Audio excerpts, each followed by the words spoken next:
ये Islamic state of Khorasan province ISKP है ये, और वो चेतावनी दे रहा है पाकिस्तान की, इससे पोल खुल रही है कि वहां मुनीर की फौज और IS आतंकियों में किस कदर गठजोड़ है। वहां पर जो ये कहा जा रहा है ना कि ये जो वर्दी है इसके पीछे दहशतगर्दी है, ये ऐसे ही नहीं कहा जा रहा है। और बलोचों की अब जो वहां की आवाज है उसको सप्रेस करने के लिए ISPK का सहारा भी लिया जा रहा है। मैं आपको बात बताता हूं दिनेश, बड़ी इंपॉर्टेंट बात आपने बताई है। देखिए, दो बातें इसमें। पहली बात तो ये है कि ये जो बलोच आजादी के लिए लड़ रहे हैं, चाहे वो बलोच लिबरेशन आर्मी हो, कोई भी बलोच संगठन हो, दे आर फ्रीडम फाइटर्स। अब इनको दबाने के लिए इन्होंने रेडिकल इस्लामिस्ट वहां पे क्लर्जी वाले भेजे, इन्होंने मौलाना टाइप के लोग भेजे वहां पे जो बलोच कौम को भड़काएं और बोलें कि ये देखो बलोचिस्तान कुछ नहीं होता, और ये सब इस्लामिक उम्मा का हिस्सा है। एक तो ये स्टोरी है। दूसरी चीज ये है कि ये प्रूव करता है, अदरवाइज यू टेल मी, मैं आपसे एक बात पूछता हूं, जितने भी दर्शक हैं जो प्रतिशोध देख रहे हैं, मैं आपसे पूछता हूं, इनका क्या लेना देना है Baloch freedom fighters? Islamic State वालों का, इस्लामिक स्टेट तो एक टेररिस्ट संगठन है, उनका बलोचिस्तान से क्या मतलब है? अगर वो बलोचिस्तान में ऑपरेट कर भी रहे हैं, लेकिन वो आप कह रहे हैं सुपारी किलर्स हैं?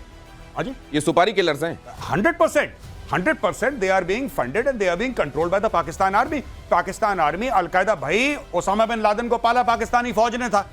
वो पुराने रिश्ते हैं यार, ऐसे थोड़ा ना खत्म हो जाएंगे। अब आप देखिए, ये पुराने रिश्ते हैं, और ये इस्लामिक स्टेट वाले जो खुरासान चैप्टर की आप बात कर रहे हैं, ये लोग क्या कर रहे हैं यहां पे? ये कह रहे हैं कि बलूचिस्तान में जो जितने भी BLA के फाइटर हैं वो खून के लिए तैयार हो जाएं, वो लड़ाई के लिए। क्यों लड़ाई के लिए तैयार हो जाएं?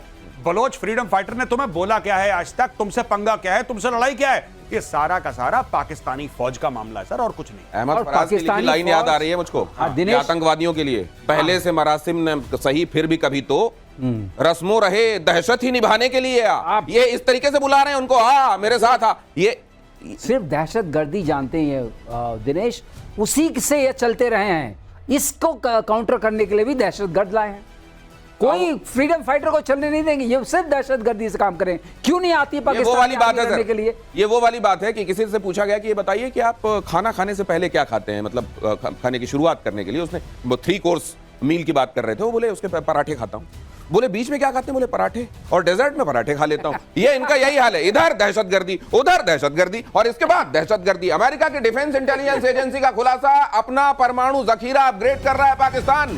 वर्ल्ड थ्रेट असेसमेंट 2025 की रिपोर्ट में खुलासा, छोटे बैटलफील्ड न्यूक्लियर हथियार। अब पता नहीं पाव भर से क्या 25 ग्राम 50 ग्राम का बना रहा है, क्या कर रहा है ये नहीं समझ में आ रहा है। न्यूक्लियर हथियार भी बना रहा है पाकिस्तान। हथियार बनाने में चीन कर रहा है पाकिस्तान की मदद।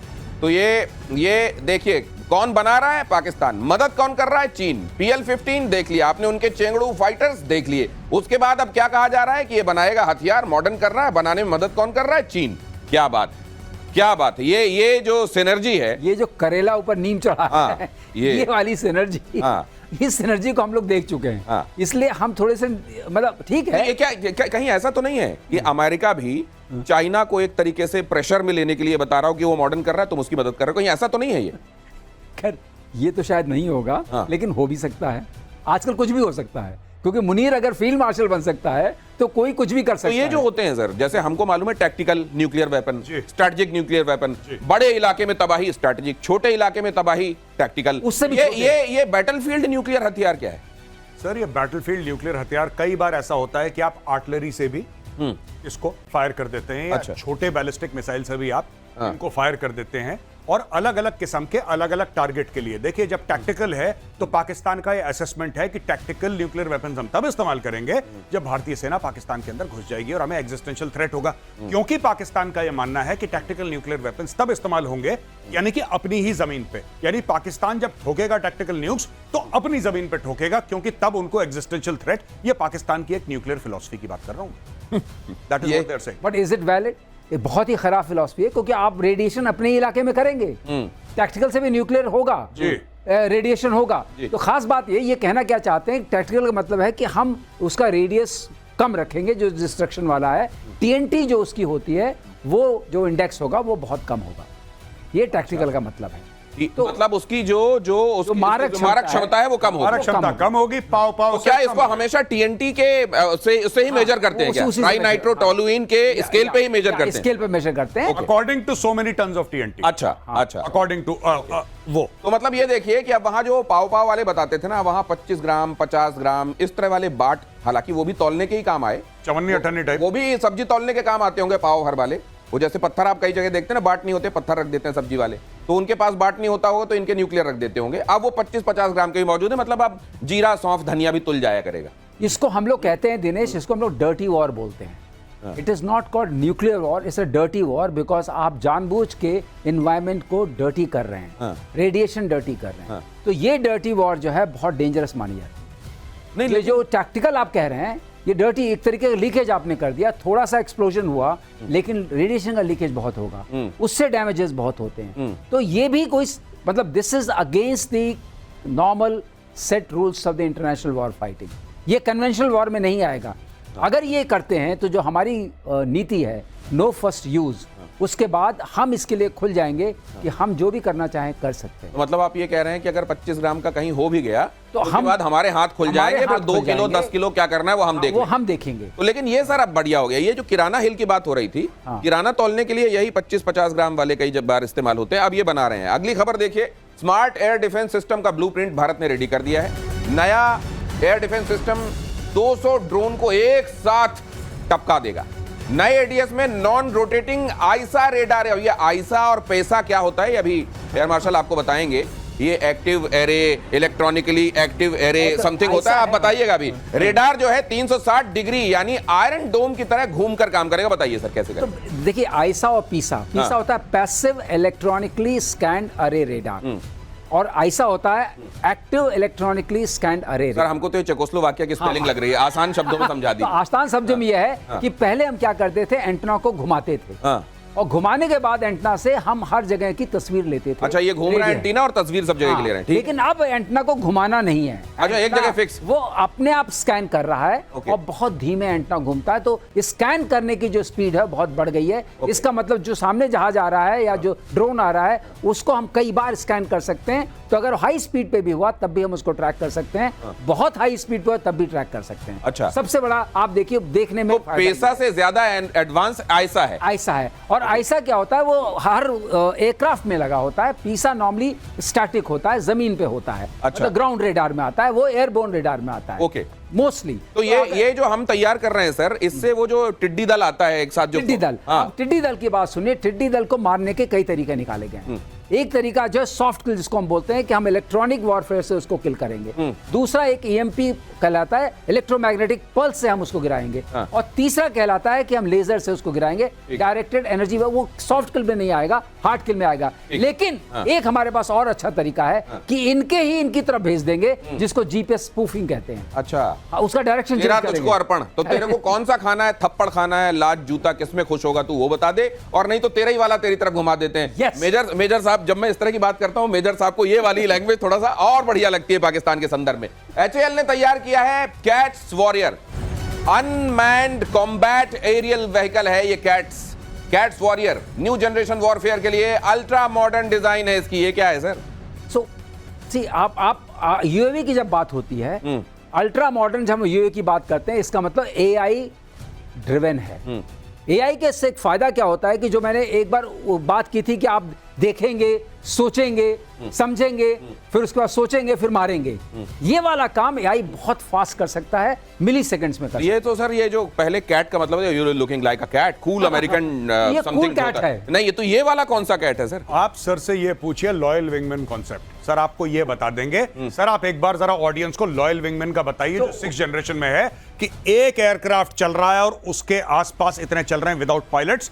बेसिक सर आप बताइए। तो एक जहाज, मेन जहाज जा रहा है, वो मैन्ड एयरक्राफ्ट है, बाकी एक में पायलट है, एक में पायलट है, और साथ में जो चल रहे हैं उसके एस्कॉर्ट कर रहे हैं उसको। नहीं है, तो ये वाला एक पर्टिकुलर लेवल तक ले जाता है, आईबी तक ले जाएगा, इंटरनेशनल बॉर्डर तक, और ये मुड़ लेगा, वो आगे चले जाएंगे, because he has given sufficient instruction. और उसके वो एआई ड्रिवन है। एक बार यहां से कमांड दिया, एआई टेक्स ओवर, बोला गो टू बहावलपुर।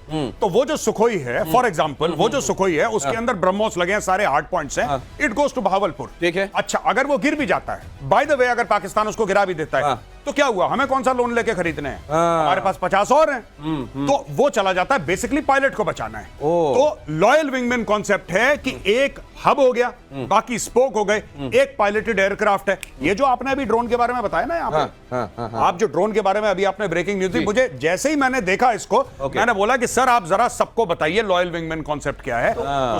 तो बेसिकली अगर आपके पास ये लेटेस्ट बहुत मॉडर्न है, इसमें एक मैंने वॉरफेयर देखी थी, एक हो रहा था, एक F-16 है जो सुपर मतलब जो टॉप गन बोलते हैं वो फ्लाई कर रहा है, और दूसरा AI फ्लाई कर रहा है। इसको मैंने खुद देखा है, डरपाक उसमें था, AI ने उसको 6 बार मार दिया 3 मिनट के अंदर। इसको आसान शब्दों में ऐसे समझ लीजिए कि एक आपका ऐसा फाइटर जेट जाएगा जिसमें आपका पायलट होगा, बाकी उसके साथ जो जा रहे होंगे वो ड्रोन किस्म के आपके लड़ाकू होंगे। ये जाकर उनके एक पर्टिकुलर जगह पर जाकर उनको ये बता के आ जाएगा, जाओ उस जगह जाके इनका काम कर दो, और वो जाके बाकी के सब पिल पड़ेंगे। और वो भी फाइटर एयरक्राफ्ट हैं, और वो भी फाइटर एयरक्राफ्ट है, वो सिर्फ ऐसे ड्रोन नहीं है धीरे धीरे वाले, तो वो भी जेट है, ये भी जेट है। हाँ, तो ये जेट है, और वहां जाके कहेगा कि यहां जाके जाओ, घर तक छोड़ के आ जाओ, और घर तक छोड़ के आ जाएंगे। गुजरात के भुज बॉर्डर पर पीएम के हुंकार देखिए। ऑपरेशन सिंदूर आतंक के अंत का मिशन है, पीएम ने कहा। आतंकियों के ठिकाने मिट्टी में मिलाए गए। पाकिस्तान ने कच्छ में भी ड्रोन भेजे। आतंकवाद पाकिस्तान की रोजी रोटी है। मैंने छिपाकर नहीं, बताकर मारा। पाकिस्तान को 100 किलोमीटर अंदर घुसकर मारा, कहा प्रधानमंत्री ने। मैं आतंकवाद के ठिकानों को मिट्टी में मिला दूंगा।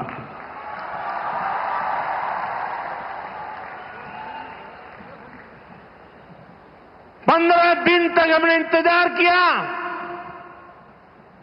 फिर पाकिस्तान आतंकवाद के खिलाफ कोई कदम उठाएगा, लेकिन शायद आतंकवाद ही उनकी रोजी रोटी है।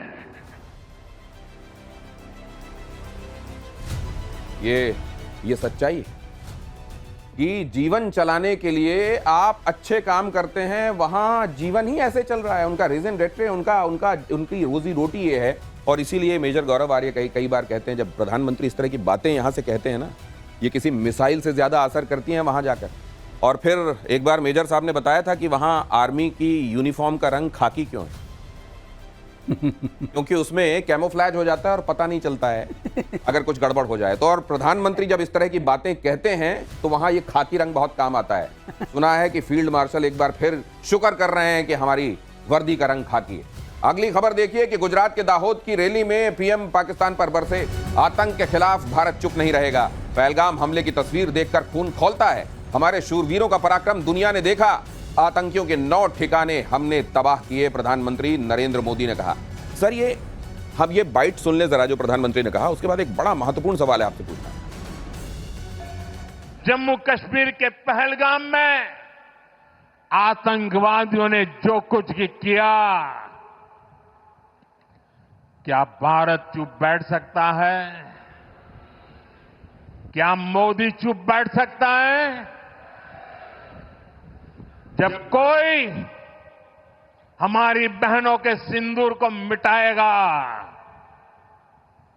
तो उसका भी मिटना तय हो जाता है। मिटना तो तय है, ये प्रधानमंत्री ने स्पष्ट कर दिया है। और आतंकवाद का खात्मा करने का नाम अगर ऑपरेशन सिंदूर है तो रक्त बीज आखिरी बूंद तक ये ऑपरेशन उसकी जारी रहेगा। लेकिन सर, ये प्रधानमंत्री जब एक के बाद दूसरी जगह पहुंच रहे हैं, क्या जल्दी ही कुछ और बड़ा होने वाला है? देखिए दिनेश, एक बात साफ है, प्रधानमंत्री ये कहने की कोशिश कर रहे हैं कि इट्स नॉट इंसिडेंट ड्रिवन।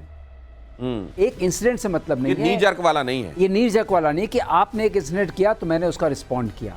ये रिस्पॉन्स जो है वो कंटिन्यूम में होगा, जिसको हम बोलते हैं लगातार होगा, बिना अवरोध होगा। क्योंकि ये ऐसा है, आतंकवाद को आप खत्म नहीं कर रहे हैं, आतंकवाद की जड़ों में आप मट्ठा नहीं डाल रहे हैं, अब बल्कि आतंकवाद को पनप आ रहे हैं। तो आतंकवाद की लड़ाई जारी है, इसीलिए ऑपरेशन सिंदूर स्थगित हुआ है, खत्म नहीं हुआ है। और ये लड़ाई हमको लड़नी पड़ेगी। जब भारतीय जवानों के बीच में प्रधानमंत्री की अलग अलग जगहों पर मौजूदगी होती है जी, और इस तरह की भीड़ हम देखते हैं, सड़क के दोनों तरफ अगर रोड शो हो रहा हो, तिरंगा लेकर लोग उमड़े हुए होते हैं जी, देश की भावना इस समय क्या कह रही है सर? नहीं, देश की भावना यही कह रही है कि ऑपरेशन सिंदूर को नहीं रुकना चाहिए। और जैसे सर ने बोला, मैं 100% सर के साथ अग्री करता हूं। देखिए, बात यह है कि भारत, किसी को भी ऐसा लगता है कि मार इनको पड़ना रुक गई है, तो I am sorry, I don't agree. अभी देखिए, पानी की मार है, फिर तोपों और ब्रह्मोस की और सुखोई की मार थी, फिर राफेल की मार थी, अब उसके बाद इनको डिप्लोमेटिक मार लग रही है, वहां से इनको फाइनेंशियल मार लग रही है, वहां पे इनकी आतंकवादी गतिविधियों में भारत अप्रोच कर रहा है एफएटीएफ को कि इनको वापस ग्रे लिस्ट में डालो। तो पाकिस्तान को इतनी तरफ से मार पड़ रही है 24 घंटे, मतलब ऐसी। और यहां पे जब हम बात कर रहे हैं, आईएनएस विक्रांत खड़ा है, अरेबियन सी में खड़ा है, locked and cocked and ready to go. Air force sir बगल में है, बताएंगे, air force is absolutely ready today, Indian army absolutely ready है। तो ये बिल्कुल किसको कहते हैं ना, चक्रवर्ती मार सुना होगा आपने, चक्रवर्ती मार, चक्रवर्ती मार। इनको चारों तरफ से पड़ रही है चक्रवर्ती मार, कभी यहां से कभी यहां से। पाकिस्तान देख रहा है दाएं बाएं से कि हो क्या रहा है। मुझे याद नहीं है, लेकिन मकरंद देशपांडे ने वो रोल किया था किसी फिल्म में, जी। बेतरह पीटा जाता है उस कैरेक्टर को, उसके बाद कहता है तू यहीं रुक, मैं अभी वापस आता हूँ। ये वाला ये चक्रवर्ती मार आपने जब कहा तो मेरे सामने वो दृश्य आ गया। जासूसी के आरोप में गिरफ्तार ज्योति मल्होत्रा पर ये अपडेट देख लीजिए। पाकिस्तान दौरे पर ज्योति मल्होत्रा को AK-47 वाली सुरक्षा मिली, 1 2 नहीं 6 AK-47 वाले गार्ड्स के साथ घूमती दिखी। स्कॉटिश यूट्यूबर कैलुम मिल ने अपने कैमरे में जब कैद किया तो वहां 6 बंदूकधारियों के साथ ज्योति खड़ी हुई थी। यह है तस्वीर, देख लीजिए, देखिए ये 6 बंदूकधारी ज्योति जब वहां गई थी तो 6 बंदूकधारियों को ISI ने उसके साथ लगाया हुआ था। सर ये जो एसेट कहलाते हैं ISI के एसेट्स, जी, वो किस तरह के लोगों को एसेट के बोलते हैं अपना? देखिए ये लोग हैं, मैं आपको बताता हूं, पहले भी आपकी शो में एक बार डिस्कस हुआ था। देखिए बात ये है कि ये जो यूट्यूबर है इसके 4 लाख सब्सक्राइबर हैं। अब ISI क्या करेगा कि इसको ग्रूम करेगा, इसको बुलाएगा, इसको पैसे दिए नहीं दिए मुझे नहीं पता, लेकिन ये सब लाइफस्टाइल दिखाएगा ISI कि आप सिक्योरिटी के साथ चलेंगी, आगे गाड़ी पीछे गाड़ी, सायरन बज रहा है, मैडम आ रही है, हटो सामने से। ये एक भौकाल ज्योति का बनाया जाएगा। अब ज्योति का क्यों नहीं मन चाहेगा कि वापस पाकिस्तान, क्योंकि ज्योति 5 स्टार होटल में रह रही हैं, ज्योति आसपास VIP से मिल रही हैं, मुख्यमंत्री से मीटिंग है, पता नहीं ISI के वरिष्ठ अधिकारियों से मीटिंग है, फौज के वरिष्ठ अधिकारियों से मीटिंग है, नोबडी नोज। हमने तो अभी सिर्फ मरियम के साथ देखी है उसकी फोटोग्राफ। अब तो कौन कौन से बड़े लोगों से मिली, इन्होंने कान में क्या फुसफुसाया, उसके इसको क्या दिया क्या लिया। और आज की तारीख में देखिए, आपने एक बंदे को ऐसा बना दिया कि भाई तुम पाकिस्तान आओगे, पाकिस्तान के बारे में अच्छी बातें करोगे, ये तुम्हें VIP प्रोटोकॉल मिलेगा, तुम्हारा जीवन सेट है, तुम्हारा जीवन सेट है, तुम्हें मेहनत नहीं करनी है, तुम चिंता मत करो, पाकिस्तान से इतने लोग देखेंगे, तुम्हारा YouTube से पैसा आएगा। पहली चीज पाकिस्तानी से, वो तो कुछ भी नहीं है, वो रेजगारी है, चिल्लर है। तुम्हें पाकिस्तानी स्टेट पैसा देगा, तुम्हें प्रोटोकॉल देगा, तुम्हें सिक्योरिटी देगा। तुम बताओ तुम्हें कौन सी पार्टी में जाना है, तुम्हें क्या कंटेंट बनाना है, बस तुम पाकिस्तान के गुणगान करो, यही काम जो। नहीं, वैसे मुझे एक चीज समझनी है आपसे कि जब वो ट्रैप में आ रहे होते हैं, जी, वो चाहे हनी ट्रैप हो या इस तरह का ट्रैप हो जो ज्योति के लिए बिछाया गया, जी, उस समय भी इनको एहसास हो रहा होता है कि they are coming into a trap, या ये लाइफ एंजॉय कर रहे होते हैं? ये देखिए बात यह है ना कि इसमें गुमराह होना बड़ा आसान है। इसमें ऐसा है कि जब ज्योति को कभी किसी ने पूछा नहीं, ठीक है, कुछ साल पहले इसने YouTube चैनल बनाया होगा तो कभी किसी ने पूछा नहीं, सडनली एक ऐसे बंदे को आप सेंटर स्टेज दे दो कि आसपास सिक्योरिटी है, एस्कॉर्ट और पायलट चल रहा है, सायरन बज रहा है, वहां पे कमांडो आसपास आपके हैं, मैडम आ रही हैं, ये सब जो भौकाल है ये आदमी के सर चढ़ के बोल। अब भौ खत्म हो गया है, काल सामने है। ज्योति मल्होत्रा से जुड़ी बड़ी खबर देखिए, पुलिस को मिली ज्योति के फोन की फोरेंसिक रिपोर्ट, लैपटॉप से भी 12 टेराबाइट का डेटा रिकवर हुआ। न जाने कहां कहां क्या क्या इसने कैप्चर कर लिया था। फोन लैपटॉप से इसने कई चीजों को उड़ाया भी था जिसको रिट्रीव कर लिया गया है, क्योंकि वो तो इसके महारथी होते हैं। अब ये क्या है, कुल मिलाकर ज्योति जो छिपाना चाहती है वो छिपा नहीं पा रही है और धीरे धीरे सारी परतें खुलती जा रही और अब इसको जुडिशियल कस्टडी में भी भेज दिया गया है। बहरहाल यहां आप देख रहे हैं सर, ये इस तरह के लोगों की पहचान और इनको पहचान करके और उनके मुकम्मल अंजाम तक पहुंचाना, ये एक बड़ी सुखद खबर है, क्योंकि ऐसा नहीं है कि ये पहले नहीं थे आस्तीन के सांप, लेकिन अब कम से कम निकाल के पहचाने तो जा रहे हैं। ये देखिए, जो जासूसों की कहानी है उसका बीच में मूल में लालच है और अनड्यू कहते हैं ना स्टेज, जैसा गौरव ने बताया, हाँ। आपको अनड्यू वो मिल रहा है, प्रमोशन मिल रहा है, भौकाल सा क्रिएट कर दिया गया है। और वो लालच जो है वो इस सब कराती है, चाहे पैसे की हो, चाहे इज्जत की हो, चाहे आसपास अपने रहने की हो। हाँ। तो उस लालच के तहत ये पकड़ी गई।